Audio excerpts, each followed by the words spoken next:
Hey y'all, it's Miss Natsuga, and I'm here to go over the instructions for this project assignment, the Safe Social Gathering Invitation.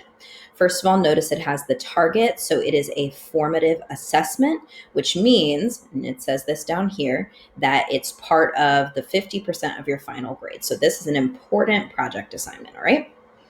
So let's take a look at the directions first. After completing the Nearpod lesson about safe socializing during COVID, make an invitation to a safe celebration. Watch the attached instructions video, which you're watching right now, and then make your invitation in Canva.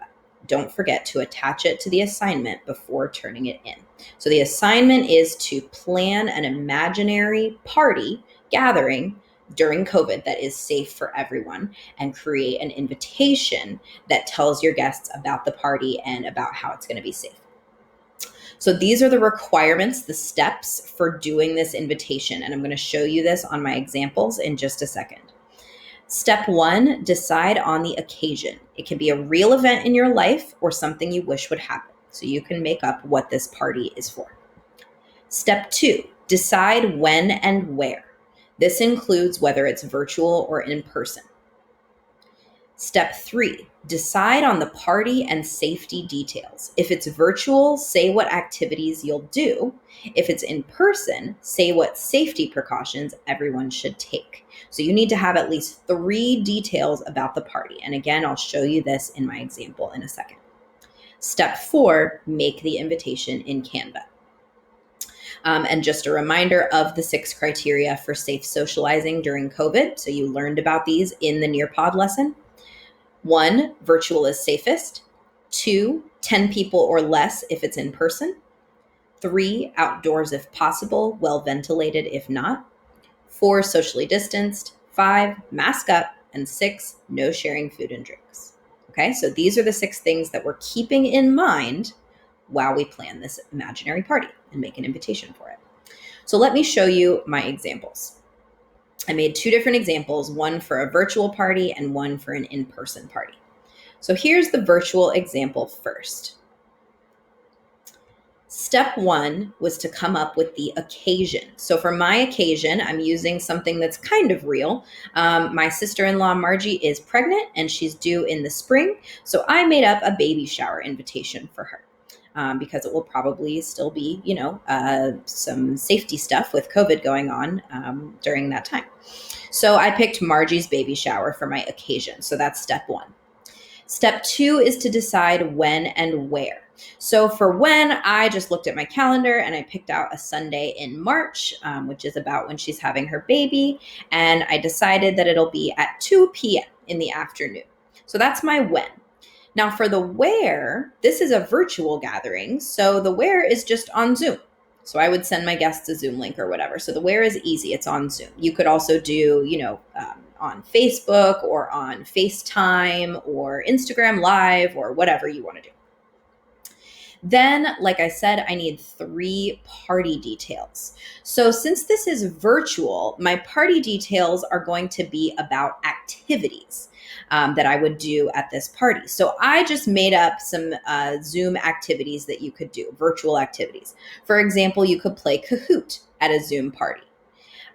You could have a guessing game where people share their screens and show baby pictures. You could have a background contest or a outfit contest on Zoom. So for my party details, I just need to come up with things that my guests and I can do to still have fun at a virtual gathering. Okay, so I have my 3 steps: occasion, when and where, 3 party details. And then of course I made the invitation in Canva. I used backgrounds, fonts, effects, elements, whatever you want to add, be creative. Let me show you my other example, which is the same idea, but it's an in-person party that is still safe. So I have my occasion. Step 1 is the occasion. It's the same thing, Margie's baby shower. Step 2 is when and where. So the when is still the same, Sunday, March 7th, 2021. It's still at 2 p.m. But I had to change my where because it's in person, it's not on Zoom. So I said it's at Druid Hill Park. I picked out a park that would be a nice place where we can be outside, because remember, the goal is to be outside. And I would invite less than 10 people, but I don't have to put that on the invitation unless I want to. So for my where, I picked a nice outside place where we can distance, Druid Hill Park. So that's step 2. So now step 3, again, is my 3 party details. I need 3 party details. So they have to be different party details because I'm in person this time. I'm not doing Zoom activities. So I need to tell my guests like how to be safe and what we're going to do to be safe. So the first party detail is mask up and stay distanced, please. So I'm reminding my guests of how to stay safe, just politely, but reminding them of what we need to do to have a safe, healthy gathering. The second detail is bring your own food and drinks. This is an important one to put for an in-person gathering because we know one of the criteria is we should not share food and drinks. So bring your own food and drinks is important. And then last, I decided my last party detail would be an activity. I was trying to think of a distanced activity where we don't have to touch each other to play a game. So I came up with a present opening guessing game. Everyone can still stay distanced, and while Margie opens the presents, people can guess who they came from, and that doesn't require us to get too close to each other. So that is my in-person example. And again, it has the same 3 steps. Step 1 is the occasion. Step 2 is when and where. And step 3 is 3 party details. So don't forget, when you're finished, make sure to download your Canva piece and attach it to the assignment. So when you're on the assignment on your side, it will say right here, add or create. So make sure to click the plus sign and add your Canva image before you click turn it in. Okay, so enjoy. Make sure you did the Nearpod lesson first so you're clear on these criteria. And if you have any questions, just write a private comment on this assignment, or of course, send me a chat if we're in Zoom class right now. Good luck.